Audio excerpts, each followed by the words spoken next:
Lately, I've felt so overwhelmed and so overworked, and it's my own fault. I know. Did you say I know? No, I said oh no, as in like, oh, I'm sorry that you. Well, I know that you know overworked. anyway because we share our lives with each other. But it's been too jam-packed and I've overestimated what I can do. That's for sure. And you can do a lot. You're a very capable woman. That's what I've learned. Yes, but sorry, continue. Yes, so I've really come to the understanding in the last 2 weeks. This is the method that I've been living by in the last month is just, the lifestyle is not working for me. It's become beyond crazy. I'm taking a class late at night on a Thursday evening. And it ends at 9:30 and then coming home at 1 a.m. and starting work the next morning at 8. And it's just not good. Like, not only do I not prioritize time to like eat proper food, which kills me, I'm also dead. And that carries through to the weekend when I'm also going down to Sydney on Saturday. So it's been hectic. I haven't been giving myself enough time to rest or majorly have fun. Like things that actually I've been pacing through the week just waiting for Sunday afternoon when I know I have nothing on. And that's not good. Like in the last 2 weeks, I've really thought, oh my God, I just want to get through today. And I'm like, this is not the lifestyle I want to be living. Hey. And this is not what I preach. And why am I doing this? So I really had to reflect over last week. And I just said to my work, look, I'm not going to be as available as I am because I have to prioritize my creativity, my uni, and where I want to be. And my work is I work in disability and I really take value from that job, but it's not growing me as a person into the way that I want to go creatively. And my degree is, and so is the other extracurricular things that I do. Yeah. So of course I need the money basis, which I am getting, and I'm budgeting to work just enough. As we posted on Instagram, your beautiful quote in the heat of my jam-packed life when you gave me that advice. Oh, Pepper. Oh, the dog's here. The dog's just ran in and has gone out. You might not have seen that in the shot. You might have seen a fluffy tail. But anyway, sorry, continue on. Yeah, learning, that money isn't everything. Of course, it's nice to have the safety of money, but also making sure that you have time to do the things that you love. And on top of that, making sure that you have time to do things that are fun. Yeah. And your turn to talk. My turn to talk. No, I love that. And it's important. It's good that you've already come to that moment of, I guess, self-reflection to analyze your own lifestyle and like see where you're at. I'm so glad we're talking about this topic, and I think it's something that really it affects a lot of people in their 20s and finding that balance. It's very easy to get caught up in the work lifestyle, the work world. There's almost this just a culture that's in Western society to be working all the time, Monday to Friday, 9 to 5 sort of thing. That's just the standard. And initially that's sort of becoming less and less of a thing now. I mean, people working from home, working different sort of hours, it's starting to lose that stigma actually, which I think is a good thing because, I mean, I'm a big preacher that, as humans, we're all so different and we're differently wired, and people are going to work they're going to have different thresholds when it comes to, work and balance between having work and having, recreation, having breaks. There's such a fine balance there, and it's different for everyone. But yeah, I think when you come into your 20s, and it's very easy just to, you might take like a gap year. We see a lot of people like, 19-year-olds taking a gap year where they're traveling and stuff.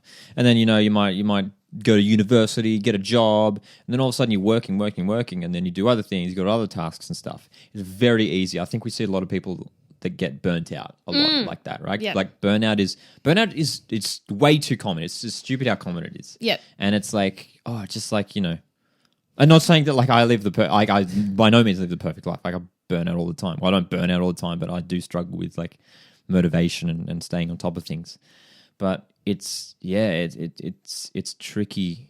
It's tricky trying to find that balance. And I think going through your 20s is really the time where you sort of start to figure out, how much time should I be dedicating to work versus, dedicating time to breaks. And like you said, like for you, it was just like Sunday afternoons. And it's tricky if it's just like a few hours a week where you have that time to just shut down. Like our bodies and our brains weren't made for that, right? That's where the breakdown happens. That's when you get sick. That's when and then if you're not taking those breaks, having that what I like to refer to as productive resting. I like to refer to it as productive resting. But if you're not having productive resting, then, you're going to see yourself, even in your work, productivity is going to decline, right? Yeah, exactly. You find yourself doing something and feeling like you need a nap, or you're just not into it, and that's low quality output. What you go. I was going to say, and that's the result of overworking. Exactly. Yeah, and bad. As we hear all the time, quality over quantity, and it's just drilled into us, but we don't, a lot of the time, don't do anything about it. And it's true, taking these actual self-deserved breaks that are completely logged off from everything else and completely immersed in the present, because you can take breaks like watching Netflix or do this, do that, that are more distracting, go on TikTok, but that is still stimulating your brain to think, and that's still work in itself sometimes. Like, even I think maybe gaming, I could be wrong, sometimes can be a break, but then it can also still be strategy and thinking. It's good to just take a break with no strategy, no thinking, no end goal, just for the sake of being present. Yeah, it's interesting because I've got a mate, Jacob, who's really into that. He's into sort of like disconnecting, and he'll go out on hikes.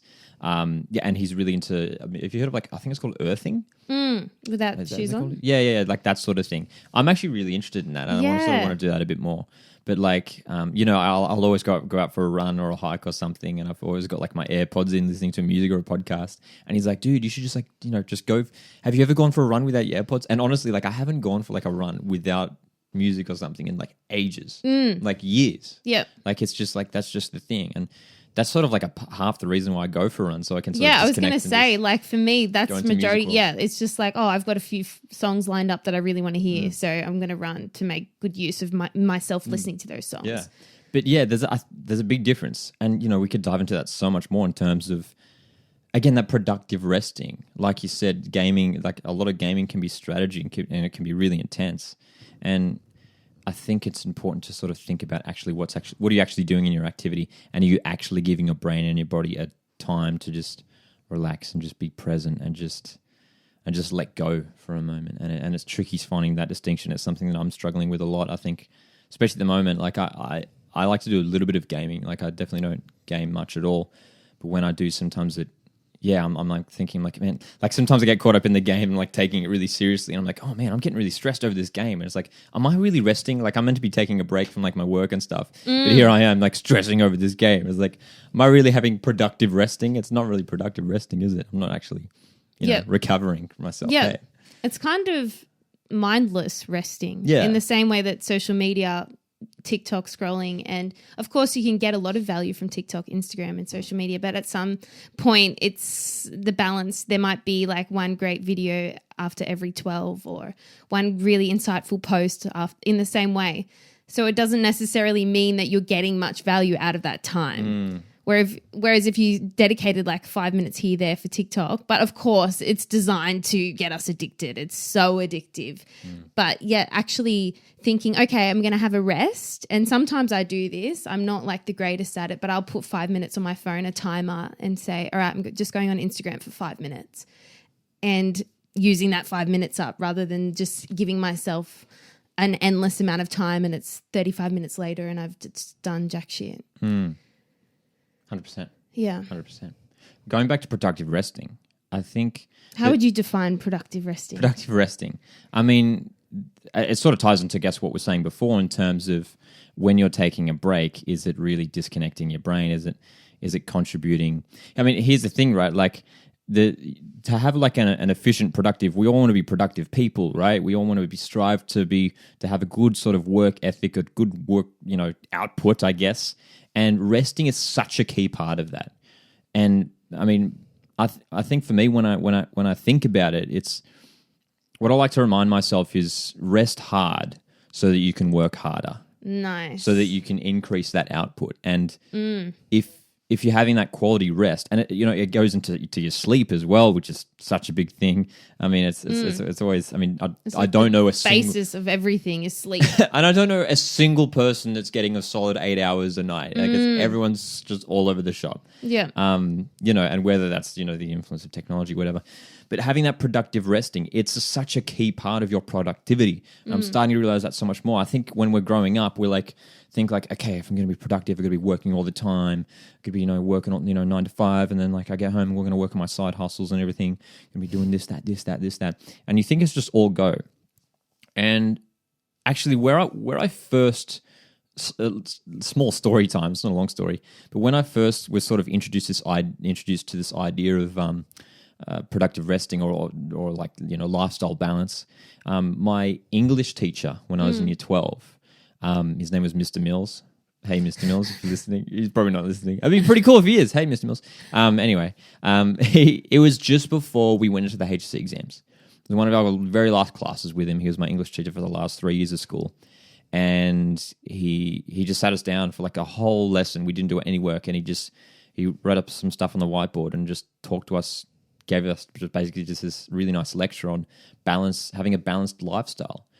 And he was seeing people in the class and a lot of students, 18-year-olds, when you're going through the HSC at the end of school, they burn themselves out over stressing out over work and studying and assessments and preparing for their exams. And he was basically saying it's so important. It's absolutely vital to have a balance of work and then rest. And, in terms of rest, that's like, connecting with friends, exercising, or you're just doing nothing, just going out and sitting by the ocean or something, just disconnecting without music, without any sort of mental stimulation. And that was sort of really eye-opening. I was like, oh, I don't have to be studying, 6 hours a night every time I get home from school.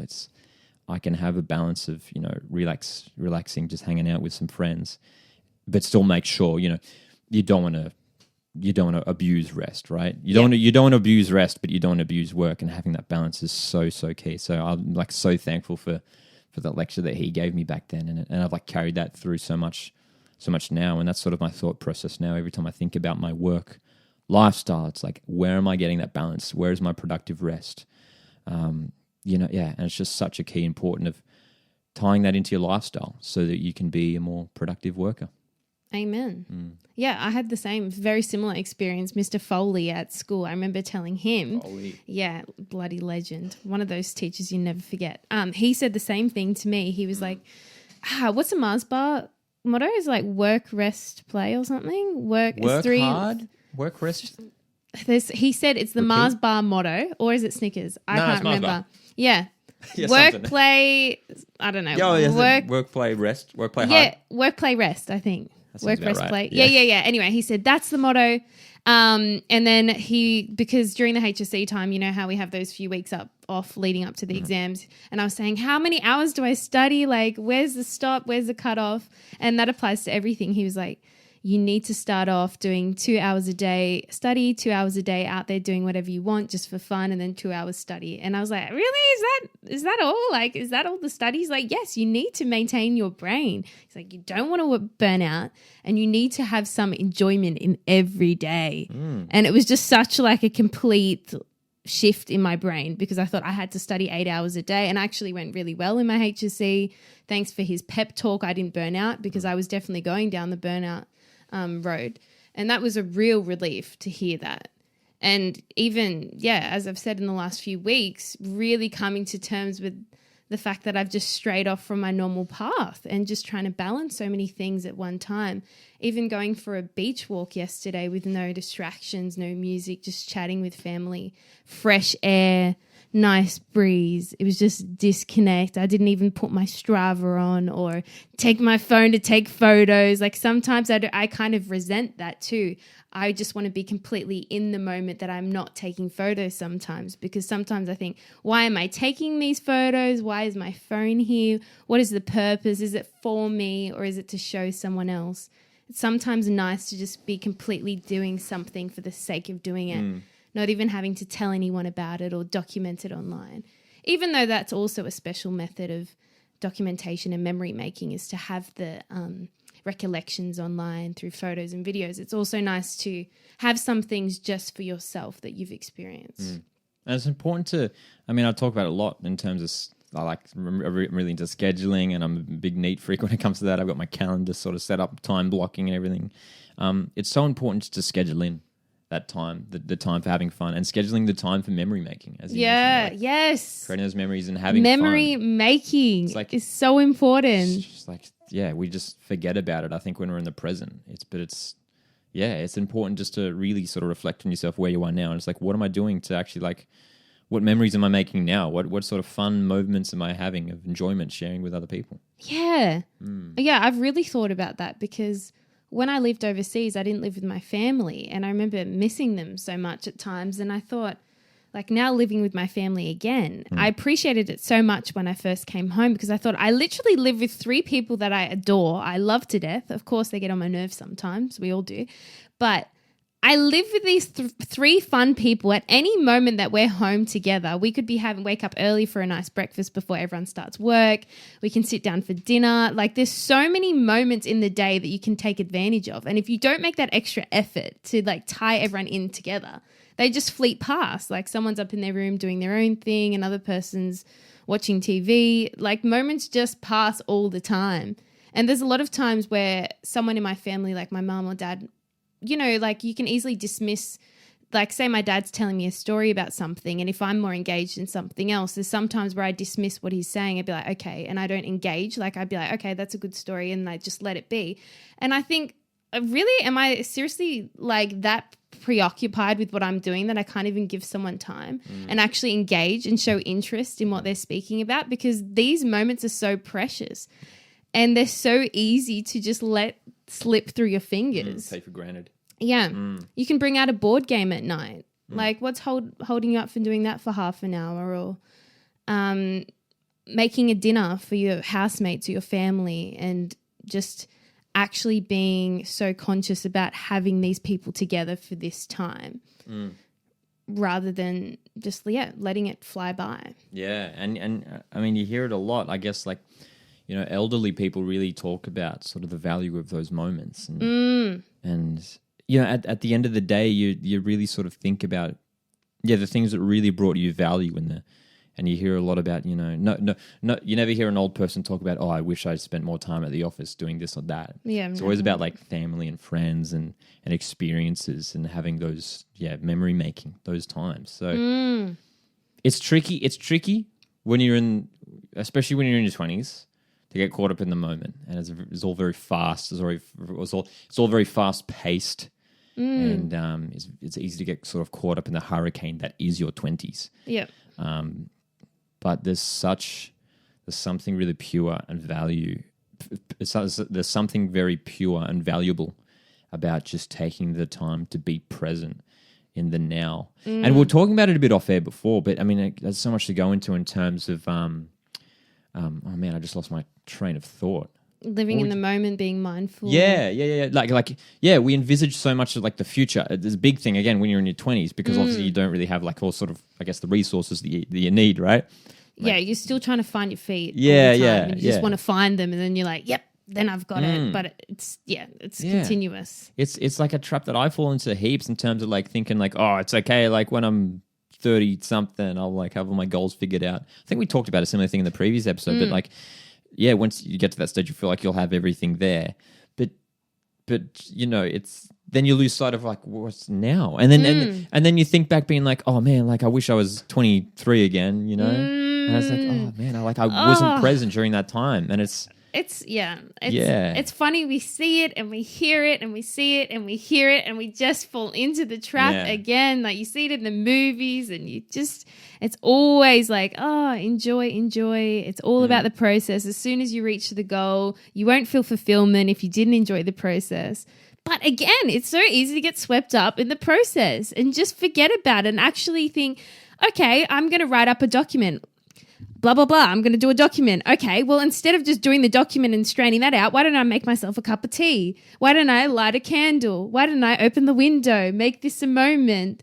Why don't I, after I do the document, have myself a nice walk out in the fresh air for a retreat rather than sitting on my phone and feeling like overwhelmed. It's just, I think making a moment out of everything where possible is so important. And also with memory making, strategically planning things. Sometimes it's good to plan a weekend away just to have those chunks of like having those memories separate to your like the normal lifestyle that you live. Because we're very good at associating memories with new places and new environments. It can become very muddle jumbled in our mind later on, thinking it was all in one place. And it's nice to have different locations to have new memories in because they're more like poignant, like very significant in our memory to associate a memory with a place. Yeah. Taking time to go out camping or staying somewhere new, visiting a friend that lives far away, going for a drive somewhere, even though it seems like a big block of time, at least once every 6 months, I'm sure it's achievable just to rejuvenate. And it's not like you have to do a jam-packed thing when you go away. You can just take that time to relax. There's many Airbnbs that are really cool out in places with no reception and they're quite affordable. Yeah, there's so many things that we can do and we're so lucky to do in our society that can really rejuvenate us. Yeah. And whether that is for processing time and downtime or whether that is for the pure reason of just having fun and taking in new experiences, there's two different things. Because you can go somewhere cool and want to go for the purpose of being inspired, like somewhere, for example, if you went like Melbourne just for the sake of being inspired and rejuvenated with ideas, you could go to see galleries and museums, or you could go somewhere else for a retreat sort of thing, depending on what you're craving and what you're needing. And I think when you shift your lifestyle to that sort of viewpoint, not that I've got that down to perfection, like we're always learning and trying to strive to the best we can be. But I think when you get to that sort of that location where you got that view on life now, where you're balancing the moments and you're balancing that work recreation sort of thing, and you're making memories and you really being present in the moment, that's when you sort of achieve your full potential. I mean, I don't want to say potential because potential is all about the future, but that's when you really sort of become your true self and things start to tie together. You start to have that balance. And it's never going to be perfect in terms of finding that balance. I mean, again, as I sort of mentioned at the top, it's different for everyone. Everyone's going to have their own sort of thing. And I guess your 20s is all about sort of discovering what is that for you, and trying different things and learning what's your way of just being present and just connecting from the rush, from, as I mentioned, like the hurricane, the metaphor that I used, the hurricane that is your 20s, and it's so easy to get caught up in that. And I was just thinking before, as you were talking before about, like, you was talking about taking things for granted and all that sort of thing. I wonder what, like, the science is behind that in terms of taking things for granted. Like, why do we do that? Like, I think about, when you're living at home with your family or something, and you're thinking about moving out, or you're just not really sort of thinking about where you are now. You're always thinking of, like, the next thing, and when we take wherever we are for granted, I'm like, what? That happens so often. It's like, so I wonder true. what the science is behind that. Hey, it's so true because you focus on moving out and you're like, oh, it'd be so good because of this, because of that. Then you move out. It's like, oh, I really want a home cooked meal with my parents. I'm sick of these people. At least my parents get me. Like, there's always, your brain can easily be like, grass is greener. This, like, that would have been better. It's like, why can't we just be happy here? Yeah. And it's so intentional. It's something we have to be so intentional about, and really being grateful each day. And I write a gratitude list every day, a short one, just before I go to bed, and just being sometimes I find myself just doing it automatically because I know I do it every day. So I write down the same few things and I'm like, am I actually grateful? Did I just write it down? So I have to be really intentionally aware of what I'm grateful for, because we live such a privileged life, especially in Australia. We have so many opportunities. It's crazy. And it's just our stupid brains can be so ungrateful and so selfish. Yeah, we almost get sort of very safe in the habitat that we're in, and that's the thing. Yeah, we're so lucky in sort of the environment that we're in and the community that we're a part of, that we're free and we're safe, Yep. and that sort of thing. And like a lot of people around the world don't have that luxury, and it is such a luxury, and it's like it's tricky just to sort of wrap your head around that and realize how lucky you are, and the value in that, and not taking it for granted. That's a really good tip, I think. I mean, just if people would like to take anything away from this episode, and it's something that like I might even try, like in terms of writing a gratitude list. And you hear, I've heard that a lot in terms of if you're ever struggling with like, anxiety or depression, like taking the time to sort of write down a list of like, what are the things that you're thankful for, and actually like properly writing that down, like actually, putting that down and being able to see it. And, sometimes you don't even realize it until you sit down and really think and start to write things down. And it can be something as simple as like, I have a house. I can drink clean water. I have 2 legs to walk. Yeah. And it's like, there's actually so much, we can get caught up and stressed and like get so down and beaten up by like the most trivial of things. And it's like, just take a second just to come back, just come back to the now, what's actually going on. I'm alive, I'm healthy, I'm happy, I'm breathing, I'm in a safe location. It's it's like, it's crazy. And like I said, it's funny how like we forget about it sometimes and we just take it for granted, and it's just the science of that. I don't know, but it's I think our brains are wired in a way that we just desensitize from things. Like we just become accustomed to them as a way of coping, because if we took in every sense for the first time, as if we're taking it in for the first time, we'd be so overwhelmed. Yeah. But of course, we have the power to program our own minds based on what we allow ourselves to have influence us. So if we are intentional about certain practices throughout the day, we're constantly like reminding ourselves of the good, the good, the good, the good.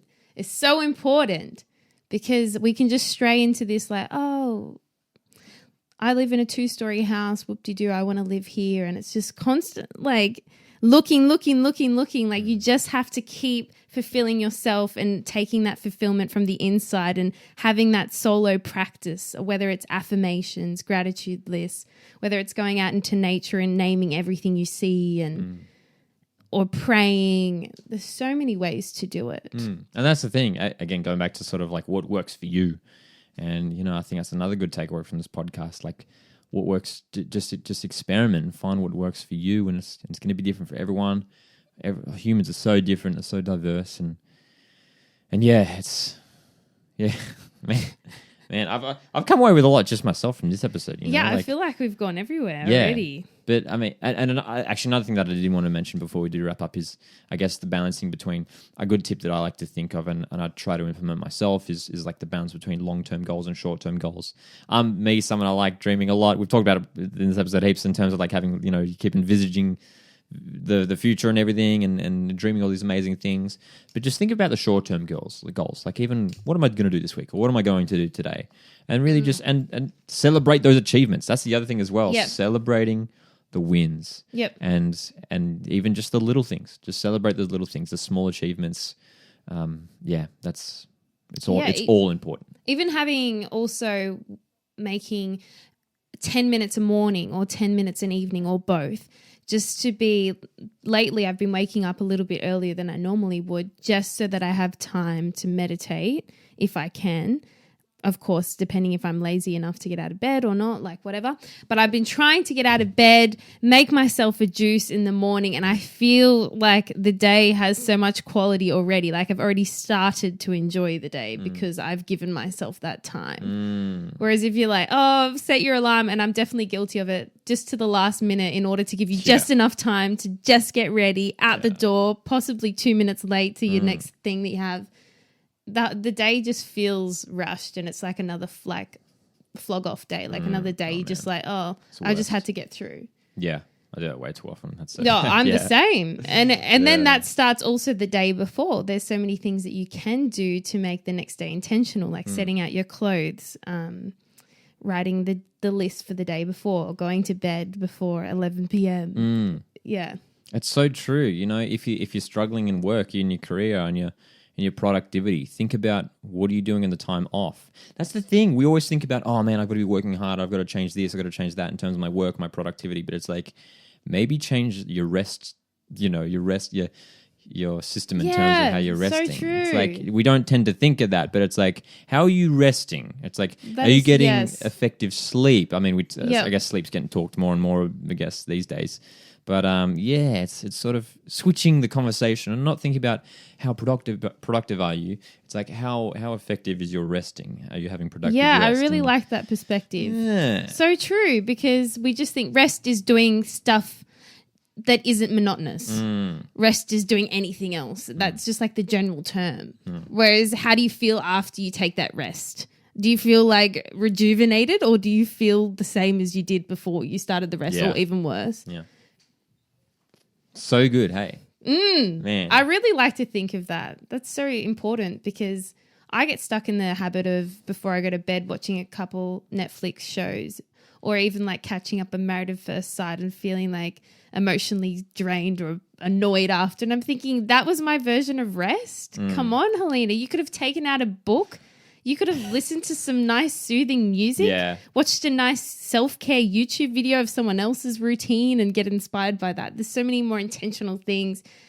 But of course, it is nice to like have some mindless things here and there, but maybe not giving that too much time, maybe having a cutoff for that. That's the thing as well that I did want to mention in terms of, while you're having a balance of work, like make sure you're not overworking yourself. You don't want to be over resting as well. You want to make sure you have a balance. You don't want to abuse resting. And it's really hard because there's so much guilt around that. I definitely feel guilt about resting. And sometimes even if I have, like yesterday, my mum said to me, because I started planning stuff for uni and things, she's like, are you just going to rest?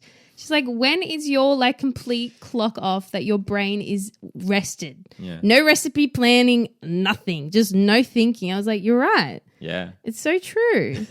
I'm not resting. And this is still accumulating to my like exhaustion, because I'm still planning and thinking, okay, I literally need to stop. It's such a process, and we're always learning. And feeling guilt around that. Yeah. Like, or at what point do I start again? Yeah, that's right. Yeah. That's right, yeah. Well, hopefully you've listened to this podcast, and maybe this has been your time to disconnect and relax. Maybe you're listening to this on a hike, on a barefoot hike, getting some earthing in. But yeah, I mean, we'd love to hear from like the audience as well. Hey, in terms of like, of course, any tips or any sort of like points to add on to this sort of thing. Hey, you can find us on the social media platforms, 20something _pod. We are everywhere. Yes, we are. Yeah, everywhere. Podcasts every fortnight on a Friday evening. Yeah. Yeah. Well, not even in the evening. Just of course not evening. Just Fridays. Just the first thing in the morning. Whack it on. Whack it on. Make it a thing.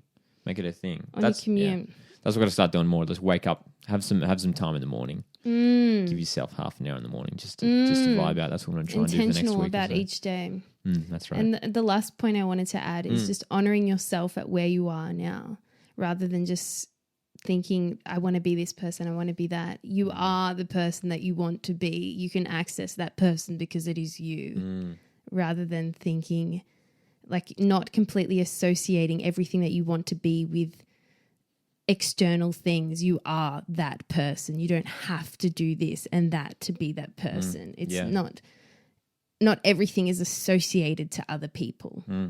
Yeah, so good. You are enough in yourself to rest and honor and appreciate yourself as you are 100%. Without anything else. Of course, it's great for our mental health and to have a purpose and to make a difference in people's lives, in our own lives, to do things progressively and have goals and dreams. But you alone are enough. Yeah.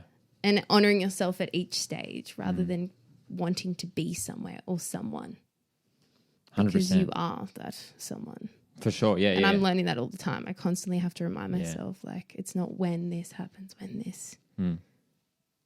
Like you're your perfect self now. There's no such thing as that perfect destination. Like it's accessed within yourself. Yeah.